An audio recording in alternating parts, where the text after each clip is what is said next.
semua tentara yang ikut dalam medan pertempuran tersebut semuanya diberikan oleh Rasulullah SAW bahagian daripada harta rampasan perang. Sehingga para sahabat yang kita sebutkan tadi memiliki andil mungkin dalam medan pertempuran lebih besar dari yang lainnya, memiliki kehebatan, memiliki kemampuan bertempur sampai titik darah penghabisan, merasa bahwa mereka seharusnya diberikan pembahagian yang lebih dibandingkan dengan tentara-tentara yang ikut yang mungkin umurnya sudah uzur, mungkin berangkat berjihad di medan perang umur sudah 60 tahun misalnya, umur sudah 65 tahun misalnya, yang andilnya di medan perang itu tidak terlalu besar. Makanya orang-orang yang punya kekuatan, punya kehebatan ini merasa dalam pembagian harta warisan yang lebih tepat menurut anggapan mereka bahwa orang-orang ini diberikan, ya diberikan juga akan, tapi kami lebih apa? Lebih besar, kami lebih banyak, karena peran kami lebih besar di situ. Maka Rasulullah SAW mengingatkan, hal tunsaruna wa turzaquna illa bidu'afaikum. Bukankah kalian diberi pertolongan oleh Allah, diberi rezeki harta rampasan perang karena orang-orang lemah ini? Karena orang-orang lemah, mungkin karena ketulusan doa mereka. Memang mereka tidak bertempur sebagaimana kalian bertempur, akan tapi mereka berdoa kepada Allah sehingga doanya apa? Diterima, dikabulkan oleh Allah Subhanahu wa taala. Karenanya disebutkan dalam sebagian pertempuran tatkala seorang komandan Muhammad bin Maslamah bertanya, mana si fulan? Mana si fulan? Ini bukan yang dicari, itu bukan orang yang hebat dalam medan pertempuran, orang yang kuat dalam medan pertempuran. Mana si fulan? Maka dikatakan si fulan sedang berada di ujung barisan. Wahai komandan, apa yang sedang dia lakukan? Dia sedang mengisyaratkan tangannya ke atas langit. Artinya sedang berdoa. Maka apa kata komandan perang ini? Demi Allah, jari tangannya yang isyaratkan ke atas langit itu lebih aku sukai daripada 1000 pasukan berkuda. Kenapa? Karena ini orang-orang tatkala berdoa, orang-orang lemah tatkala berdoa biasanya doanya mustajab. Jadi jangan seakan-akan Nabi mengatakan jangan engkau remehkan, jangan engkau kesampingkan, jangan engkau sepelekan orang-orang lemah di kalangan kalian, karena kalian itu diberi pertolongan dan diberi rezeki karena orang-orang lemah di kalangan kalian. Ya, demikian para ikhwah dan akhwat yang dimuliakan dan dirahmati oleh Allah Subhanahu wa taala. Kemudian juga hadis nomor 277 kurang lebih sama. Di sini Nabi SAW bersabda, "Ubghuni fid du'afa fa innama tunsaruna wa turzaquna bidu'afaikum." Carilah aku di antara kaum du'afa. Dalam sebagian isyarat riwayat ibghuni atau ubghuni, yang ini merupakan kalimat yang memiliki makna yang berbeda. Jadi bisa diartikan carikan untukku. Tatkala beliau ingin berjihad, tatkala beliau ingin berperang, beliau berpesan pada para sahabat, carikan orang-orang lemah yang mau ikut perang. Carikan orang-orang lemah yang mau ikut perang. Fa innama tunsaruna wa turzaquna bidu'afaikum. Karena sesungguhnya kalian akan diberi pertolongan dan diberi rezeki karena orang-orang lemah di kalangan kalian. Karenanya para ikhwah dan akhwat yang dimuliakan dan dirahmati oleh Allah Subhanahu wa taala, ini hadis disebutkan oleh Imam Nawawi rahimahullahu taala berkaitan dengan bab ke-33, bab bersikap lemah lembut kepada anak yatim, anak-anak perempuan, orang-orang lemah, orang-orang miskin dan orang-orang kesusahan, serta berbuat baik, menyayangi, rendah hati dan bersikap sopan terhadap mereka. Ya, ini hadis terakhir dalam bab ini mengisyaratkan bahwa orang-orang lemah, orang-orang miskin di kalangan kita memiliki andil besar dalam doa mereka, ya, memiliki andil besar dalam doa mereka, sehingga kadang-kadang rezeki yang lancar yang Allah berikan pada kita karena mereka. Sebenarnya disebutkan dalam sebuah riwayat ada seorang kakak beradik yang satunya tidak bisa bekerja, tapi dia fokus dalam menuntut ilmu, sedangkan yang satunya lagi, kakaknya itu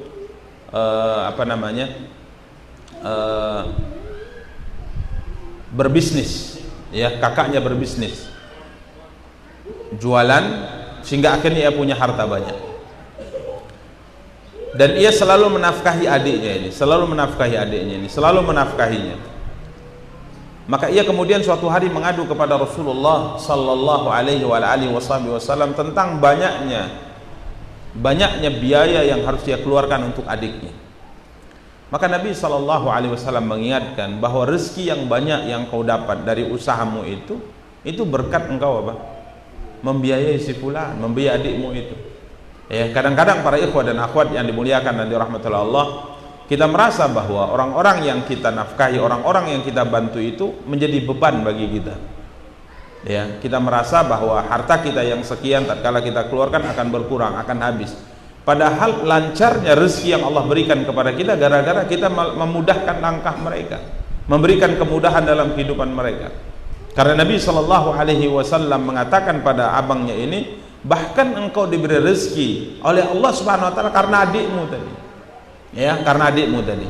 Ini menunjukkan para ikhwah dan akhwat yang dimuliakan dan dirahmati Allah bahwa rezeki itu tidaklah pasti didapatkan oleh seorang karena usaha. Di sana ada hal-hal yang lain.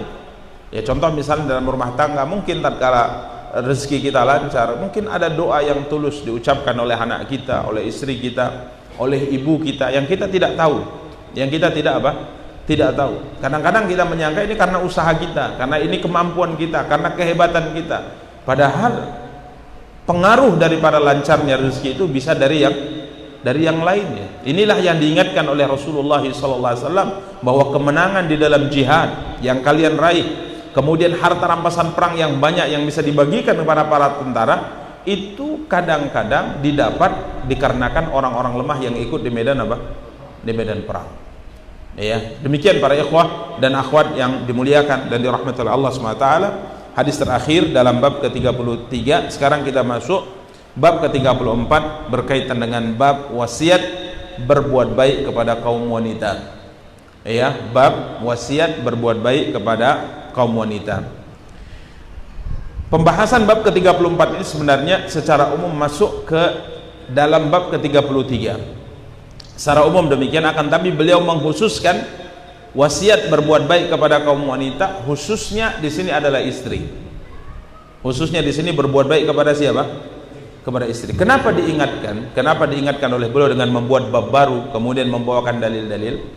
Karena dalam Islam setelah seorang wanita itu menikah, Nabi sallallahu alaihi wasallam menyebutkan dengan sebuah perumpamaan. Ya, sebenarnya sebuah perumpamaan ini sepertinya perumpamaan yang agak agak kurang diterima oleh sebagian. Tapi faktanya demikian.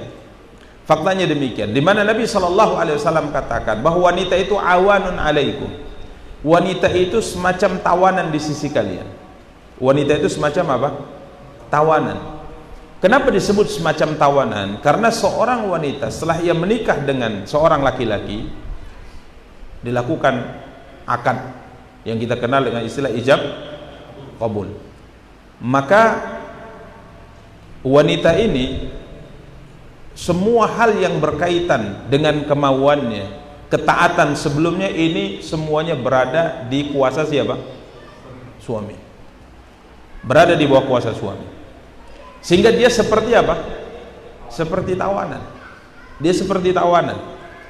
Bayangkan yang tadinya ia harus mentaati keinginan ayah dan ibunya, yang terutama setelah ketaatan pada Allah dan Rasulnya, semenjak dilakukan ijab dan qabul terhadap dirinya kepada seorang laki-laki, maka ketaatan yang mutlak setelah ketaatan pada Allah dan Rasulnya, ketaatan kepada siapa? Kepada suami, selama keinginan suami tidak bertentangan dengan syariat Allah Subhanahu wa taala. Sehingga benar-benar disebutkan awan. Dia ibarat apa? Tawanan. Sampai Umar bin Khattab radhiyallahu taala mengatakan, carilah para suami untuk orang-orang yang berada di bawah perwalian kalian yang bertakwa kepada Allah Subhanahu wa taala. Kenapa? Karena setelah ia menikah, semua urusannya di bawah kendali laki-laki ini. Dan kalau seandainya laki-laki ini bertakwa kepada Allah Subhanahu wa taala, maka ia akan menjadi seorang wanita yang terhormat sebagaimana ia berada di bawah ayah dan ibunya, bahkan mungkin lebih dimuliakan lagi daripada tatkala ia berada di bawah ayah dan ibunya. Ini jika seandainya suami tadi apa? Bertakwa kepada Allah Subhanahu wa taala. Namun sebaliknya, jika seandainya suami tadi tidak bertakwa kepada Allah Subhanahu wa taala, akhirnya apa yang terjadi? Fenomenanya selalu menzalimi, tidak dinafkahi. Sehingga apa yang terjadi? Dia mengadu ke siapa? Mengadu ke siapa? Dia hendak mengadu kepada ayah dan ibunya. Apabila ketahuan oleh suaminya, maka mungkin dia akan dimarahi, atau mungkin dia akan disiksa, dia akan dizalimi, atau mungkin dia akan dibiarkan tanpa dinafkahi. Dan ini fenomena yang ada di banyak rumah tangga, di mana suami tadi tidak bertakwa kepada siapa? Kepada Allah SWT. Maka dalam Islam secara khusus Al-Imam Nawawi menyebutkan bab ke-34 ini, bab wasiat berbuat baik kepada siapa? Kaum wanita, khususnya siapa? Istri. Beliau akan bawakan dalil-dalilnya. Yang pertama, ya para ikhwah dan akhwat yang dimuliakan dari rahmatullah Allah, firman Allah yang Allah firmankan dalam surat An-Nisa. Beliau menukilkan potongan dari surat An-Nisa ayat 19. Kita akan bacakan dari awal. Allah Subhanahu wa taala berfirman, A'udzu billahi minasyaitonir rajim. Ya ayyuhalladzina amanu la yahillu lakum an tarithun nisaa karha wa la ta'dhuluhunna litadhhabu bi ba'dhi ma ataitumuhunna illa ayatina bi fahishatin mubayyinah wa ashiruhunna bil ma'ruf fa in karihtumuhunna fa asa an takrahu syai'an wa yaj'alallahu fihi khairan katsira. Allah berfirman yang artinya, wahai orang-orang yang beriman, wahai orang-orang yang beriman, tidak halal bagi kamu mempusakai wanita dengan jalan paksa. Mempusakai wanita dengan jalan paksa. Para ulama berbeda pendapat tentang maksud dari ayat ini. Sebagian mengatakan, ini pendapat yang paling masyhur, bahwa dahulu di zaman jahiliyah,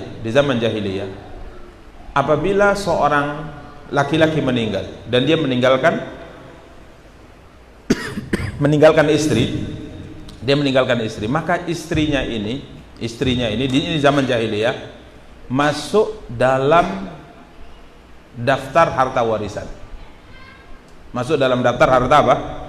Warisan. Jadi ia tidak punya kuasa, ia tidak punya pilihan, dia pilihan dan kendalinya di tangan keluarga.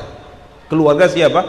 Suami. Ini khususnya jika seandainya istri dari laki-laki tadi ini, ya, atau misalnya seorang lelaki menikah dengan seorang wanita lebih dari satu misalnya, kemudian dari istri pertama dia punya anak, kemudian istri kedua misalnya tidak punya anak, maka tatkala sang bapak meninggal, maka istri kedua ini kendalinya di bawah tangan anak-anaknya. Jadi masuk dalam daftar apa? Harta waris. Jadi apabila dia ingin menikah harus dengan persetujuan siapa? Anak-anak dari bapak ini. Jadi ini diingatkan oleh Islam, ya ayyuhalladzina amanu la yahillu lakum an tarithun nisaa karha. Ya. Kemudian berikutnya wala ta'dhuluhunna litadhhabu bi ba'dhi ma ataitumuhun. Dan Allah Subhanahu wa taala mengatakan, janganlah kamu menyusahkan mereka karena hendak mengambil kembali sebahagian dari apa yang telah kamu berikan kepadanya. Maksudnya apa? Kadang-kadang di zaman jahiliyah seorang menikah dengan seorang wanita, kemudian qadarullah wanita ini misalnya sudah tua. Wanita sudah tua dan laki-laki ini tidak mau menceraikannya, tapi ia tidak menafkahinya. Dipersulit. Tujuannya apa? Kalau ia menceraikannya, maka tentunya ada dalam aturan dia harus memberikan sesuatu. Maka caranya dia tidak menceraikannya, tapi juga tidak menunaikan hak dan kewajiban sebagai seorang suami, supaya si wanita ini minta cerai. Kalau ia minta cerai berarti dia harus bayar apa? Sesuatu. Tujuannya adalah mahar yang diberikan dahulu di atas pernikahan itu kembali lagi ke dirinya. Contoh misalnya mahar yang kita berikan kepadanya apa kira-kira?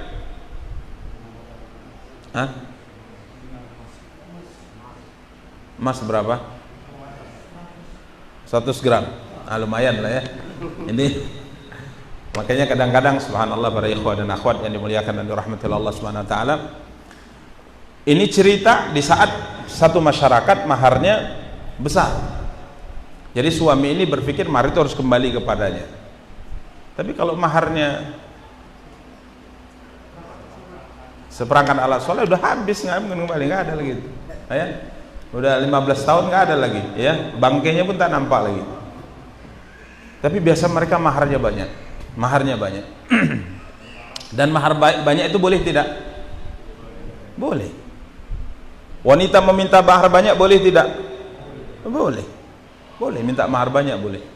Tapi orang yang paling banyak berkahnya dari kalian adalah yang maharnya bukan sedikit, salah, mudah. Kalau yang mudah, yang memudahkan, mudah itu relatif ya. Yang mudah, jangan yang sedikit. Ini masya Allah hartanya banyak, uangnya banyak, dia kasih mahar seperangkat alat sholat. Yang mudah. Jadi jangan salah memahami ya. Jadi yang paling baik di kalangan atau yang paling banyak berkahnya di kalangan kalian wahai wanita adalah yang paling mudah maharnya, bukan yang paling sedikit. Ya udah saya 1.000 saja. Oh ya, salah itu. Ya, salah. Mahar Rasulullah sallallahu alaihi wasallam itu 500 dirham. Antum cari berapa 500 dirham? Berapa itu 500 dirham pakai uang kita sekarang?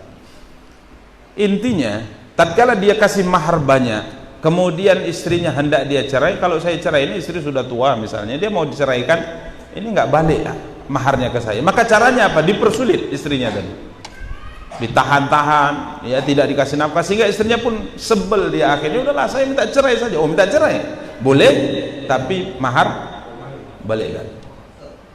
Allah melarang. Ini kebiasaan orang jahiliyah dahulu. Wala ta'dhuluhunna litadhhabu bi ba'di ma ataitumuhun illa ayatina bi fahishatin mubayyinah, terkecuali bila mereka melakukan perbuatan keji yang nyata. Ya misalnya berbuat zina, khianat. Ya, ini berbeda permasalahannya. Kemudian Allah berfirman berkaitan dengan perintah berbuat baik kepada para istri. Apa kata Allah? Wa ashiruhunna bil ma'ruf. Subhanallah, indah sekali perintah ini. Wa ashiruhunna bil ma'ruf. Maka Allah Subhanahu wa taala mengatakan dan bergaulah dengan mereka secara ma'ruf, secara patut, selayaknya, yang sepantasnya. Syariat tidak memberikan di sini batasan. Jadi muasyarah, mukhalatah, yakni bergaul dengan wanita, dengan istri, kaitan misalnya menyiapkan rumah, memberikan nafkah, memberikan pakaian, ya ini termasuk apa? Masuk dalam muasyarah. Jadi kita sebagai seorang suami diperintahkan untuk menyiapkan, memberikan tempat tinggal kepada istri kita. Dan Allah mengatakan bil ma'ruf, sewajarnya, sepatutnya, selayaknya. Syariat tidak mengatakan harus engkau buatkan rumah minimal sekian kali sekian, atau minimal engkau kontrakkan, minimal buat rumah dari batu, minimal buat rumah dari daun. Enggak. Allah Subhanahu wa taala katakan sepatutnya. Dan ini berbeda dari satu masa ke masa yang lainnya, berbeda dari satu negeri ke negeri yang lainnya, ya. Contoh misalnya kalau kita kembali kepada muasyarah bil ma'ruf di zaman Rasulullah sallallahu alaihi wasallam. Dahulu para wanita itu sudah diperlakukan dengan baik oleh para suami. Kalau ia buatkan untuk istrinya satu kamar yang tidak besar kamarnya, seperti kamar Aisyah contohnya. Nabi SAW tatkala hendak sujud, Aisyah tarik apa?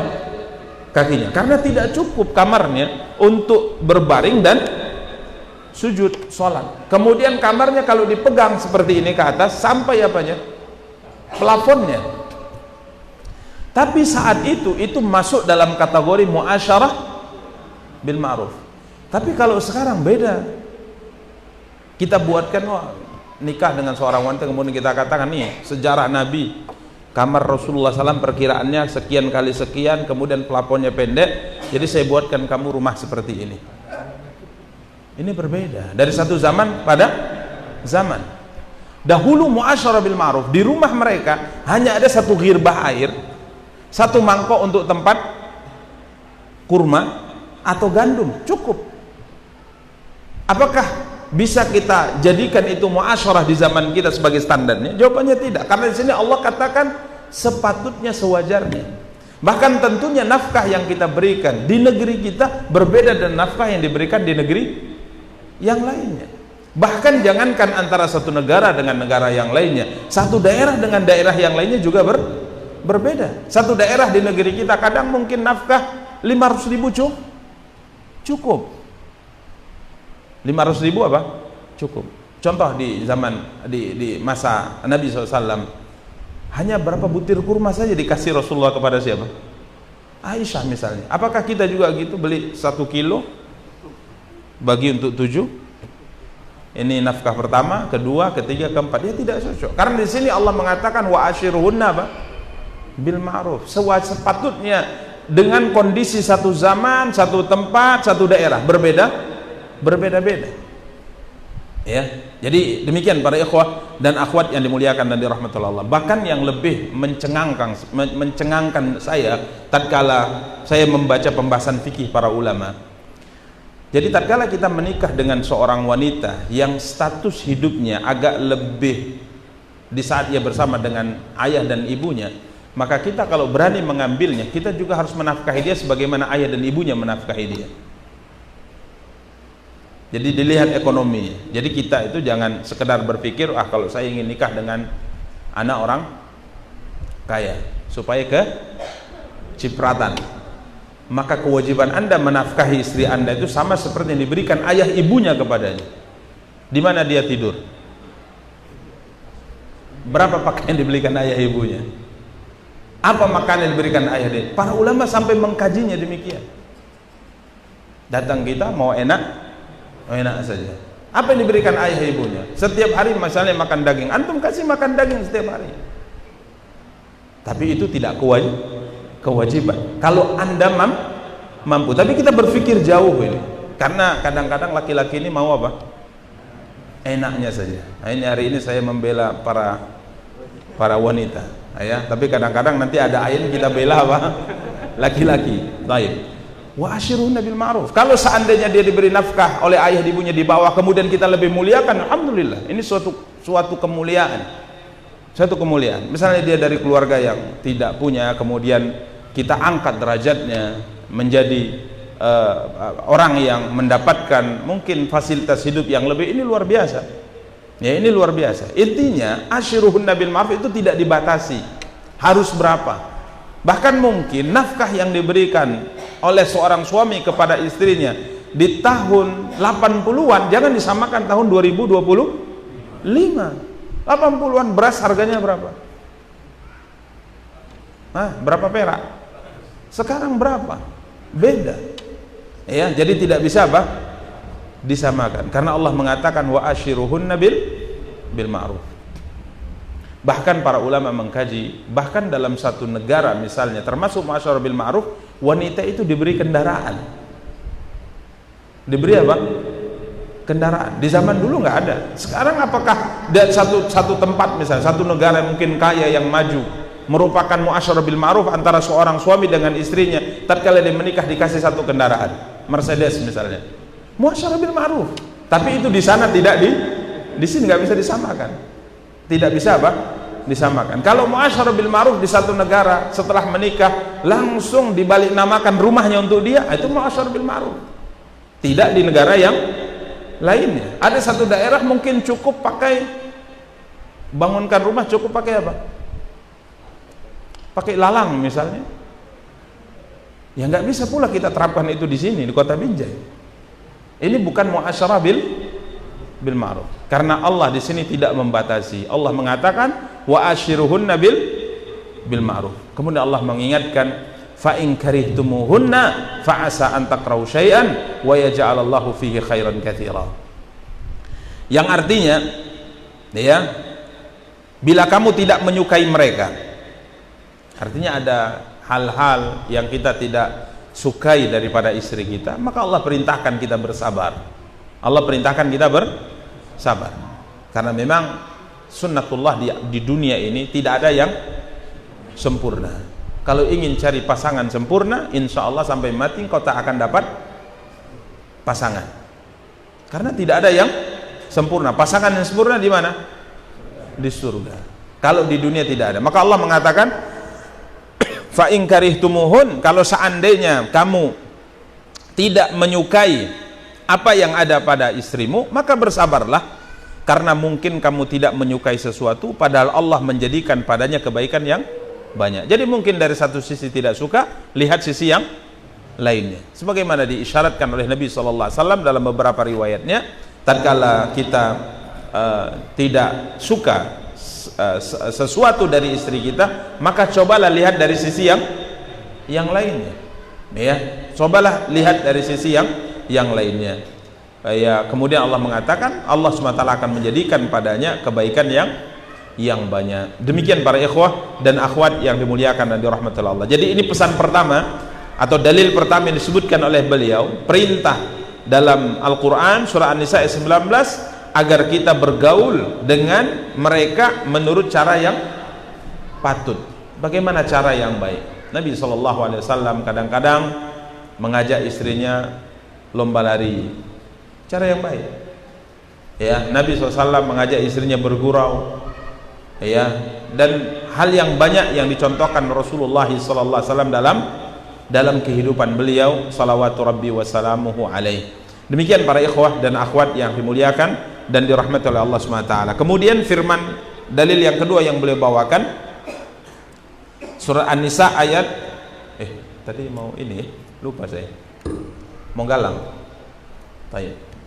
Ini ayat kita bawakan insyaallah pada pertemuan akan datang. Nah, ini mungkin membela kaum laki-laki nih. Kalau tadi nyerang laki-laki, ini membela kaum laki-laki berkaitan dengan dan kalian tidak akan dapat berlaku adil di antara istri-istri kalian. Ini pembahasan tentang apa? Tentang apa? Iya, tentang ta'adud ya. Pada pertemuan yang akan datang, bagaimana sikap seorang suami yang seharusnya dilakukan tatkala ia memiliki lebih dari satu istri. Baik, mungkin kita cukupkan karena tadi sampaikan lupa saya ada penggalangan donasi untuk korban banjir ya. Kita tutup pembahasan kita. Wassallallahu ala nabiyina Muhammadin wa ala alihi washabbihi wattabi'in. Subhanakallahumma bihamdik asyhadu an la ilaha illa anta astaghfiruka wa atubu ilaik. Wassalamualaikum warahmatullahi wabarakatuh.